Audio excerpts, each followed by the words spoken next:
ازيكم عاملين ايه؟ يا رب تكونوا بخير. انا اشتريت دول من السوبر ماركت. ده عبارة عن طوفي، واحد بالشوكولاتة وواحد بالفانيليا. الكيس الواحد ب10 جنيه، وهو صناعة مصرية اسمه ريفالو. فاحنا هنفتح مع بعض ونشوف عددهم كام وطعمه، هل يعني طعمه كويس بالنسبة ل10 جنيه ولا لا.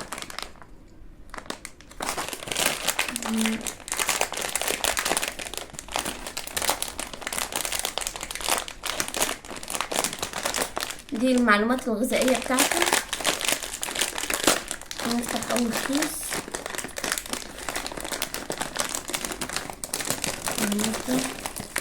1 2 3 4 5 6 7 8 9 10 11 12 13. في 13 قطعة وحجمها يعتبر كويس. نشوف بس طعمها.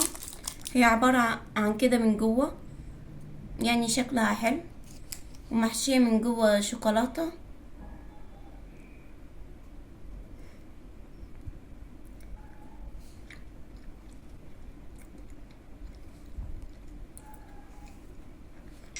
مع طعمها جميل جدا جدا جدا، وحجمها كبير، يا حاجة محترمة، وسعره مناسب خالص ب10 جنيه بس. وفي 13 واحدة، حجمها يعني الواحدة أقل من جنيه، وحجمها كبير ومحشية شوكولاتة. الشوكولاتة طعمها جميل، والطوفي نفسه طعمه جميل.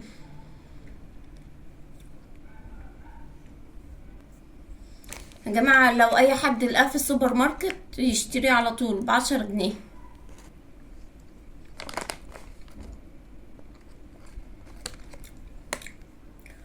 والنوع ده منتج مصري وطعمه جميل، فبنصح اي حد يشتريه. وتعالوا نجرب مع بعض الفانيليا.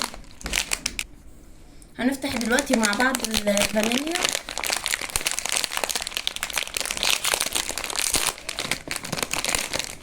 هنعدهم كام؟ 1 2 3 4 5 6 7 8 9 10 11 12 13 14 15 16. بالفانيليا والكراميل عدده اكبر من الشوكولاتة.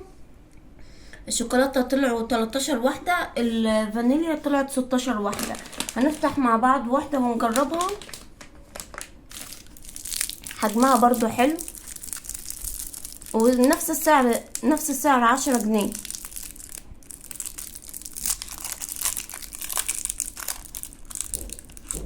ده شكل الفانيليا من جوه،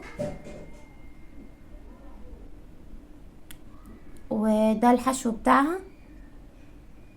هي فيها نسبة كراميل شوية.